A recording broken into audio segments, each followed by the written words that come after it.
some ambience. Well, it might be disturbing. I don't know how it's coming across in the video. Just a little waterfall there. 3 little waterfalls. They're just garden.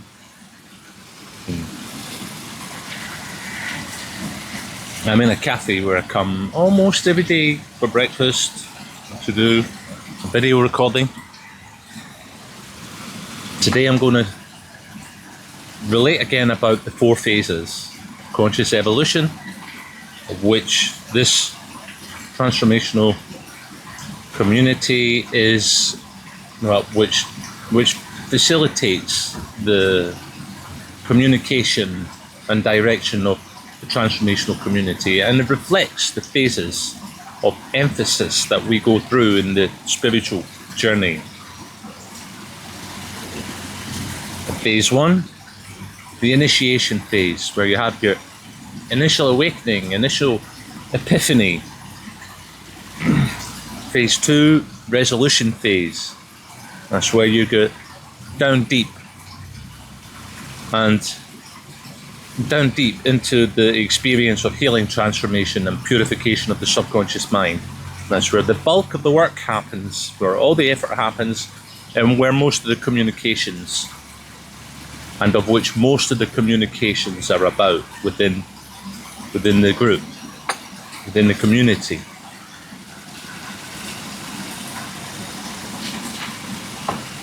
It takes most effort, and it can take the longest time. Yeah. Phase 3, reconnection phase. That's basically when you've been through the healing transformation, and during the phase 2 healing transformation, you ought to be completely focused on that, on the effort of that. And so, in the complete focus, and in the necessity, and in the complete focus, and setting up the correct dynamics for yourself in order to progress healing transformation, somewhat takes you out of the worldly enmeshment, takes you out of the world to an extent, and the focus clearly, squarely on, and time and effort mostly, primarily going into resolving and healing yourselves, purifying your subconscious mind, because it is needed. It cannot be done half-heartedly. Phase 2 needs to be done completely. So, taking yourself, you set up the dynamics within phase 2 that it takes, you're basically focused on your own thing. So, why focus on needless distraction in the world? So you come out of the world to an extent, in different ways.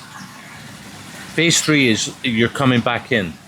You've been through your phase 2 healing intensity. The healing never stops throughout the lifetime, throughout the phases, but there is an intense period in a phase 2 experience if it is triggered correctly within you. Then all of the shadows and the darkness in the subconscious mind will come up, will begin coming up into your experience and into your awareness. So the initial coming up of the darkness, of the shadow, takes effort, to go through. And so there's an intensity, total, true healing transformation. Then that intensity subsides somewhat, but phase 2 continues. You're still, there's still the dedication, focused dedication on healing transformation. It's just that the bulk of the stuff has been done, the bulk of the work has been done. So in phase 3, you're like reconnecting again. You're reconnecting with yourself. You're reconnecting with the life within the humanly context of yourself. So you're not going through the phase 2 intensity where you're basically you truly do not have time for anything else if you're doing phase 2 properly, you know, even on this practical consideration. So, and because you're like deep in the dimensions of the subconscious mind within phase 2, then you're taken out of the normal humanly context with that focus on yourself. So phase 3, reconnection, you're coming back in to the normal humanly context. So you're coming back in to your body, functioning in your body, you know, doing the things that you like to do, your creative endeavors and your vocation and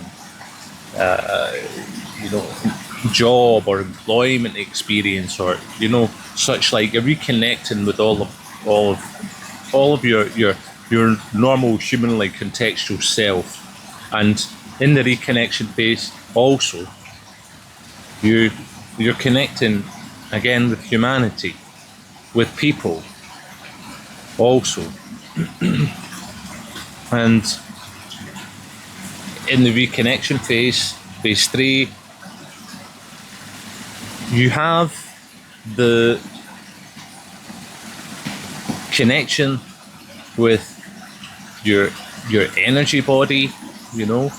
You have the connection with your deeper soul, and you are coming back in to the connection with your bodily, humanly self.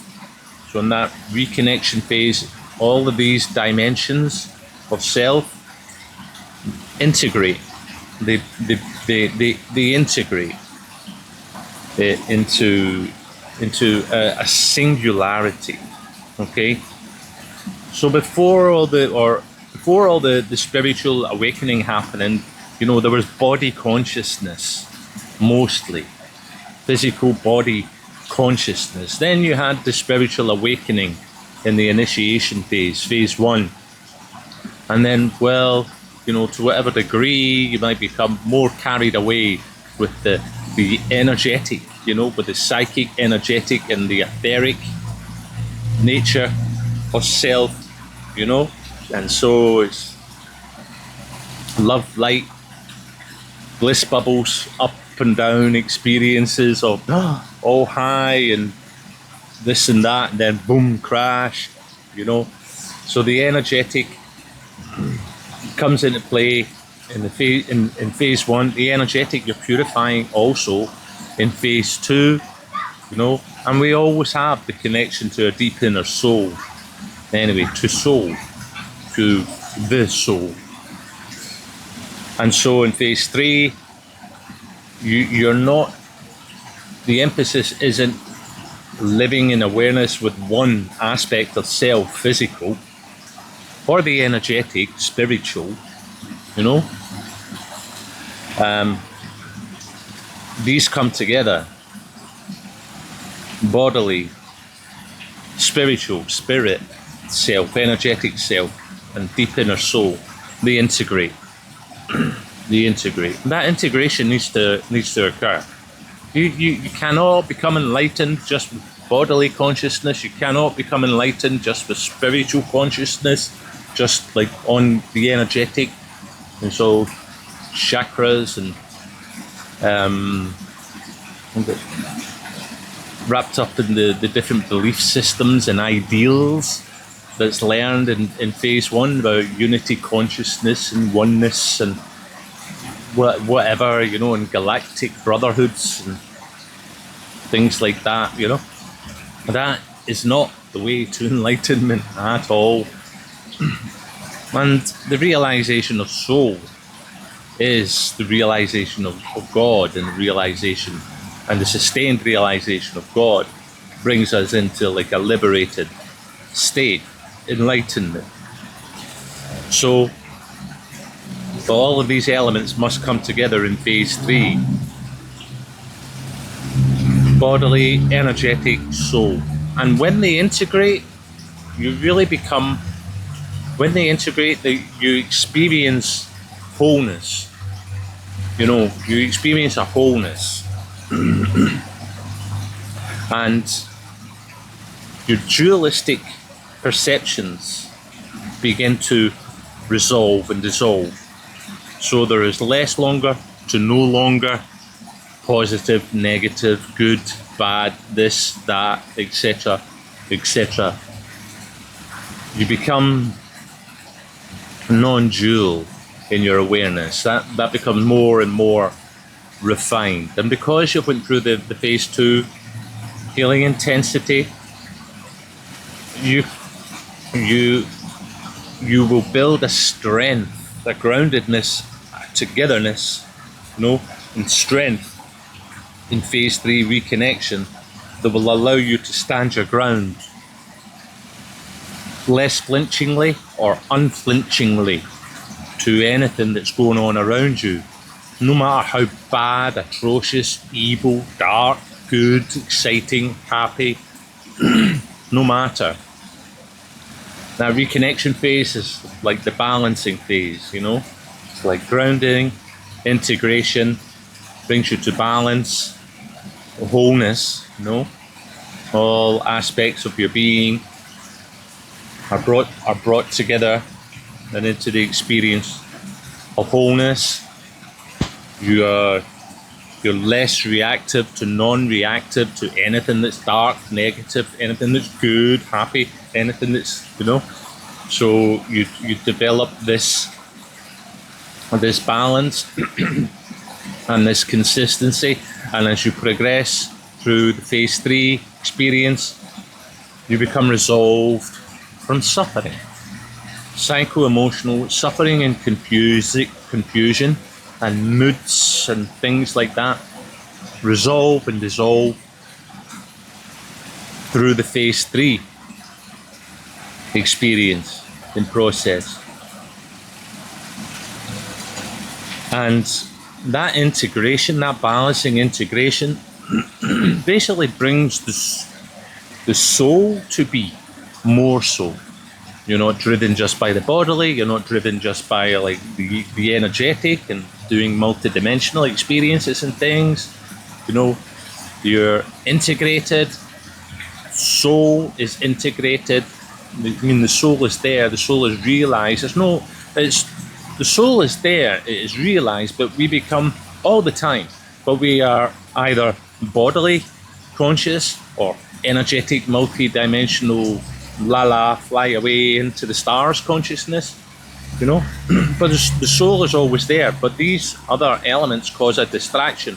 So when these are resolved, purified, and brought to peace and integrated, then the soul is truly felt, realized, and experienced. It's more clearly realized, Instead of being a deep inner thing you need to kind of go to beyond the distractions of the mind and bodily association. There, your soul is there. You can feel your soul. You're integrated. It's like there's no splits. There's no longer separation, splits, perceptive splits within the mind. Dualistic perception is resolved. You don't experience days of highness and then days of lowness and confusion. This kind of thing. Resolve, resolve, resolve. Balance, integration, consistency, contentment. Quite simply, contentment. Soul realized, soul living, wholesome, soulful. And then that sets up the phase 4. Phase 4 flowers from the phase 3 integration. Cannot phase 4 when the integration hasn't happened. You can't phase 3, you can't integrate if the healing hasn't happened at phase 2. And the healing, you can't get involved in your healing unless you've done the phase 1 and you've woke up and you recognize, more of what more about yourself, about consciousness and things like that. So even though the 4 phases of conscious evolution are a guide for communication and reflection and direction, there is quite a steady matter of fact to the phases as well. You know, it's not scientific fact, but it's a guide. But like I mentioned there, there's certain elements within each phase that need to be completed. The thing about like phase 1, people that are awake, wakened up, and are experiencing bliss and open chakras and things like that, and experiencing cosmos and things, you know, they can get carried away with themselves, thinking that they're more consciously realized or spiritually mature than they actually are. It's a very, very immature stage. Very immature stage, because all of the machinations of the ego and the unhealed trauma wounds and things are all in place within phase 1. Only in phase 2 all of that stuff gets healed. So in phase 1 you've got all of that baggage, all of that stuff, but you have an awakening as well. You know, you have a sensitivity to the energetic, you know. And so people might try to jump from phase 1 to phase 4, you know, where they're thinking that they're somehow enlightened, or, you know, because they're able to realize consciousness, then, you know, they just delude themselves into thinking they're further along than they really are, you know. You can't jump from phase 2 to phase 4 either. In fact, if you're doing phase 2 properly, you won't be bothered at all or interested in phase 4. You'll be phase 2, resolve, shadows, darkness. You want to find out more about that. You want to face your fears. Set up the conditions of where you're actually facing your fears. If you get fears of the dark, if you get fears of public speaking, if you get fears of dogs, if you get fears of anything at all, you know, then the encourager is to set up the conditions whereby you are actually going into the experience and facing those fears, you know. And through the experience of facing those fears, that brings more up into the conscious mind, so you can see more of what's going on within the subconscious mind by setting up the conditions for fear facing, you know. I mean, the point in my experience is like, I need more fears to face. You know, once you start facing the fear, then it's like, I need more to face. I want to face more, you know. Keep on going, because every fear we face, or every effort of purification that is taken, we feel the benefits from that, you know. And so we ought to recognize, this is the road, this is what I need to do. I need to face all the fears, I need to face all the darkness, I need to acknowledge and be with and be accountable for my own hellishness and deviousness and manipulativeness and all of that, you know. Get really down into that, you know. The more you see of the dark, the more you face, the more you heal, you know. So the motivator is, give me the dark, I want to eat it all up. Eat, dark. Tell me more about my dark. You see dark in me? Tell me about it. I want to find out all of it. I'm happy to truly go into the experience of the dark, because I'm going to heal, resolve, and allow consciousness to come into the experience of that, so that everything becomes purified, and I can truly progress into the phase 3 experience, recognizing the integration, the balancing, the resolution from dualistic thinking, so that you can truly move in to the phase 4 experience, which requires a refinement in your consciousness, and in many different ways you shift from the worldly experience, being in the world, doing worldly things in the worldly context, into the eternal context. You rest and abide and live and interact with the context of the eternal, of God consciousness. You truly come out of the worldly dimension, resolve from attachment to the worldly dimension, and you come into the experience of God consciousness, and you're abiding. You know, that's where you are, that's where your heart is, in God consciousness. It's not in the world, attached and chasing things of the world. It's in God consciousness. And sure, there's the bodily interaction with the world when you're in phase 4. But the internal world experience is of the eternal, is in God consciousness.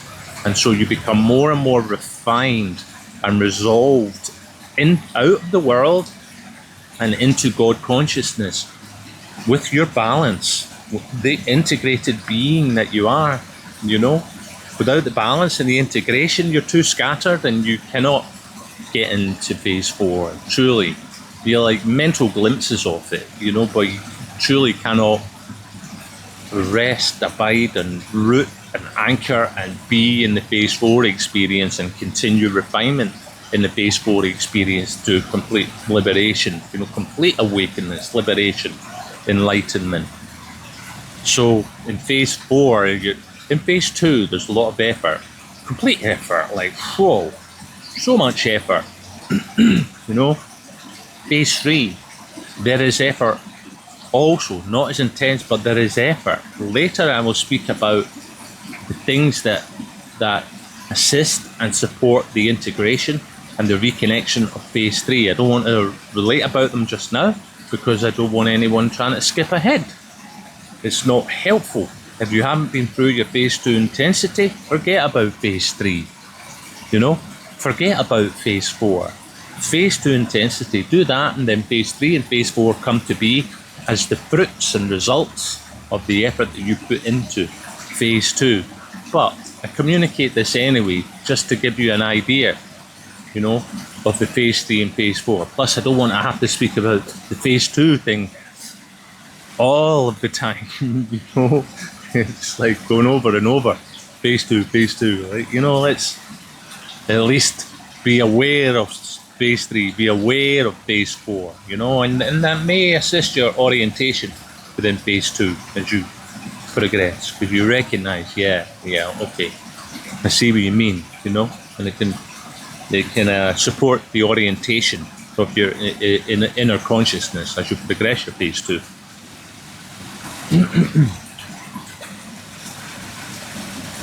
So the traps within phase 1. Phase 1 is a trap. The whole thing is a trap. I mean, the most helpful situation would be once you have the awakening experience in phase 1 initiation, the most helpful thing to be would be one moment later, an hour later, or a day, a week might be too much, short time later, like you meet someone who can guide you through the phases of conscious evolution, that can guide you in a clear, correct and direct way through the progress of your spiritual journey. Because if you don't come across somebody like that, you're bumping up against all the spiritual mainstream, particularly in the West. You've got all your books and all your teachers and all the bells and whistles, you know, and codependence and non-clarity. You know, you have a knowledge of the concepts, you know, oneness, non-duality, unity consciousness, whatever that is, you know, and these things, you have conceptual knowledge of it, but you do not have any understanding of it.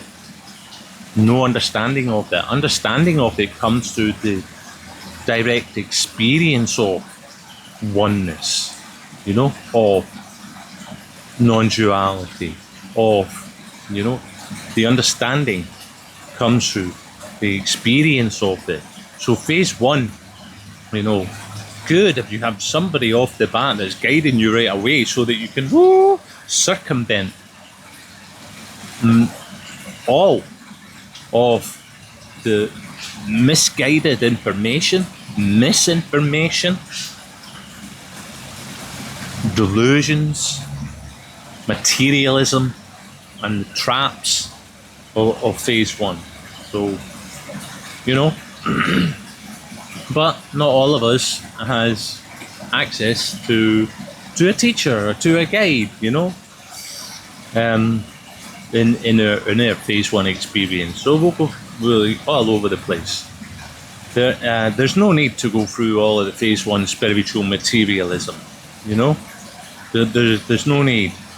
So having a teacher or a guide, you know, someone that can go, no, drop the books, leave the books alone, you know, leave the crystals alone, forget it. You know, leave all the toys and the bells and whistles. You do not need any of it. If you need anything, there's a pack of incense. Now, get meditating and don't come out of that meditation for at least 3 weeks. And stay away from all of those spiritual people. Do not switch on YouTube. Do not switch on YouTube. Do not. Deepak Chopras and sadhguru, all of these people, you know, they're working, they're living their career as spiritual teachers. They have a spiritual teaching career, you know. You will be best. It'd be most helpful for you to have someone that's just truly down to supporting you directly in the experience and not listening to all these different sound bites from all the different teachers and different books and their different concepts, and you're just like holding the knowledge of it. It gets in the way. It's a delay. Phase one experience, the tendencies and the traps is all delay, you know, that can be circumvented by knowing by meeting the right people or the right persons that will care for you and guide you clearly and directly into your phase two experience. In your phase one, awakening, initiation, phase two experience should be starting very next day. Boom! Next day, phase two. Get down, get dirty, heal the shadow. No. Forget the golden flying multicolored rainbow Buddhas that you see in your mind. Forget it. Get down. Get down to the funky beat. Get down to the nitty gritty. Anyway, so phase two, the traps and things to look out for in phase two, the biggest, slovenliness, procrastination, and not putting in the effort. These, slovenliness, procrastination, lack of will, should become the first thing, the most important thing to get over and not to act out. And sloven, the effort, the will, and the application that is required in phase two cannot be overshadowed with slovenliness, procrastination, and a lack of will. That's the trap. If you fall into any laziness, procrastination, and lack of will, and you start becoming distracted and you're worldly connected, you're not waking up. You're not progressing. You're not waking up. Huge delay, and you will continue to experience extremely significant suffering in your life.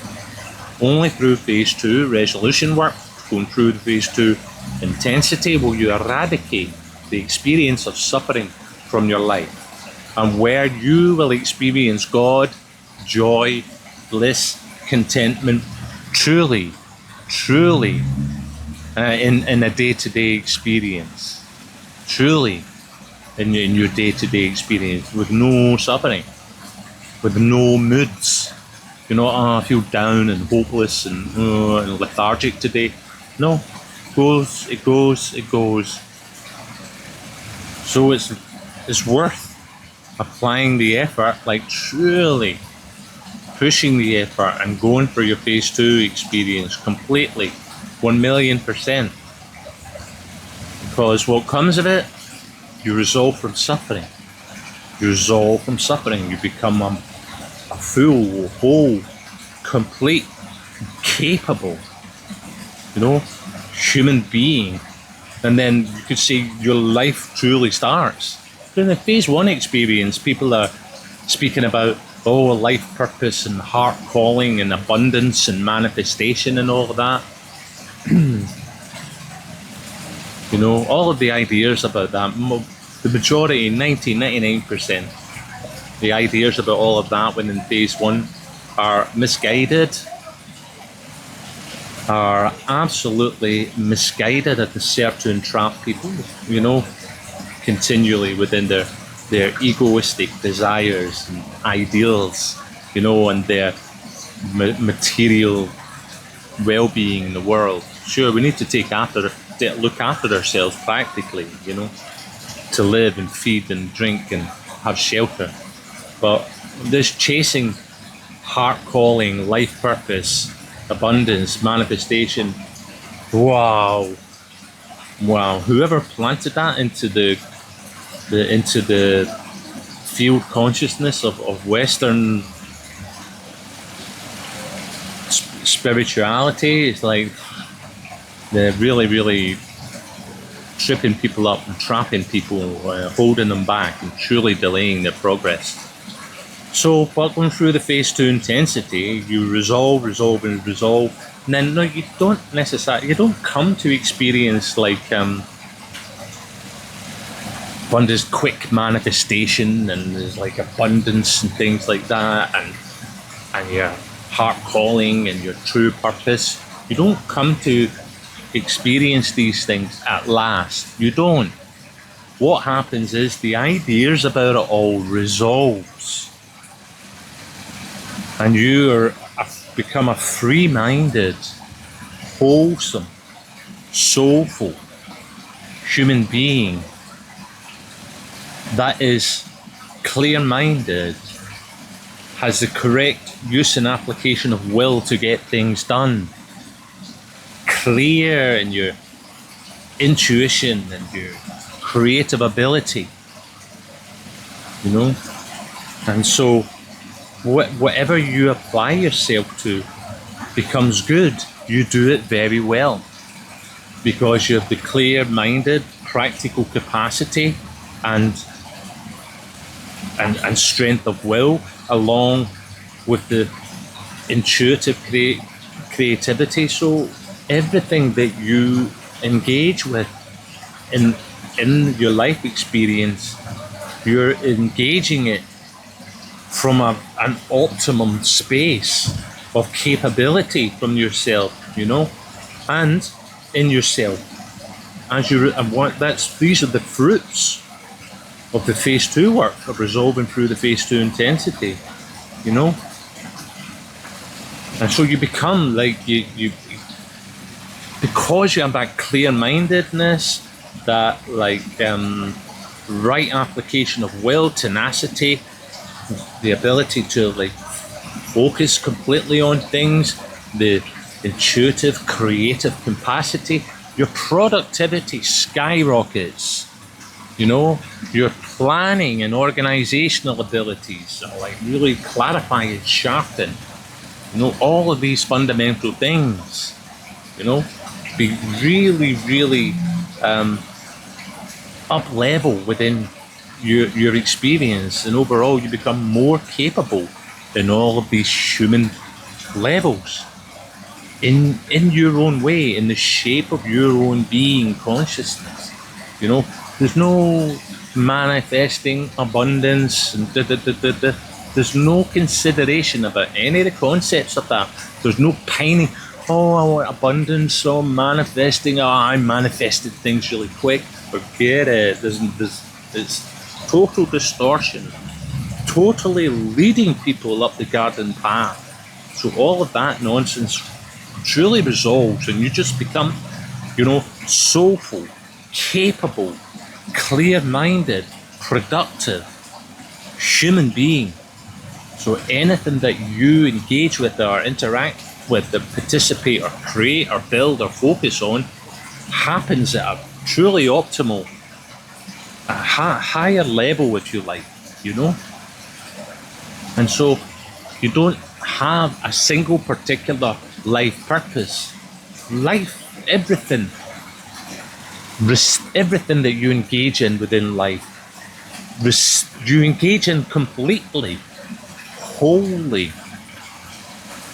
you know, of course, because you are wholesome, you are resolved, you are balanced, you are so full. You are become resolved from dualistic thinking, so you don't have the distraction and the shadows going on. So everything that you meet with in the experience of life, you meet with it completely consciously, and you do it.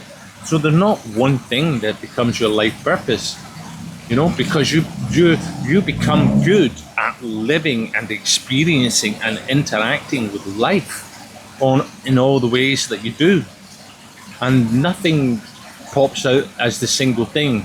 Everything else drops, and there's just this life purpose. You know, the everything becomes your life purpose. You know, you bring purpose. You live purposefully, as in consciously, and you bring consciousness and capability into everything, into your interactions, into your playing with a puppy, you know, supporting children, building a bridge, creating jewelry, writing a book. Everything is done from that complete, capable human being, you know. And when you have the capacity, and that clear capacity and capability, your productivity, as I said, skyrockets. You know, so to have yourself like kind of hooked into just this one thing, life purpose thing, and you go abundance, manifestation, it's so restrictive, you know, because with your wholesome capability, you know, clear wholesome capability, you can and productivity, you can work on many things and do them all very well. And have it all organized, clearly organized in your life for maximum productivity. You know, you could be writing music and writing books and producing artwork and, you know, supporting a sick animal's dog and cat home, or assisting people in their conscious life progression. You could be doing all of these things all very well at the same time, and all organized clearly within your life experience, so that it all happens stress-free, you know. So these are the fruits of resolving through phase 2. The fruits of resolving through phase 2 is that you actually are able then to live the life. You're able to live your life as a clear, functioning, capable human being, if you like. You know, life doesn't start. It's not like, oh, life begins at 40, or life begins at 50. No, life begins when you resolve your shadow, heal and resolve your shadow. Then you become the person that you're supposed to be, that you're meant to be, that you actually are. And life is enjoyed as it is, and you continue your progress through the phases, and you become more and more realizing of God consciousness and liberated. So there we go. I think I've spoken enough on these phases. Good to revisit them every now and then, because they can be communicated about from different angles that I think are helpful. Okay, bye bye.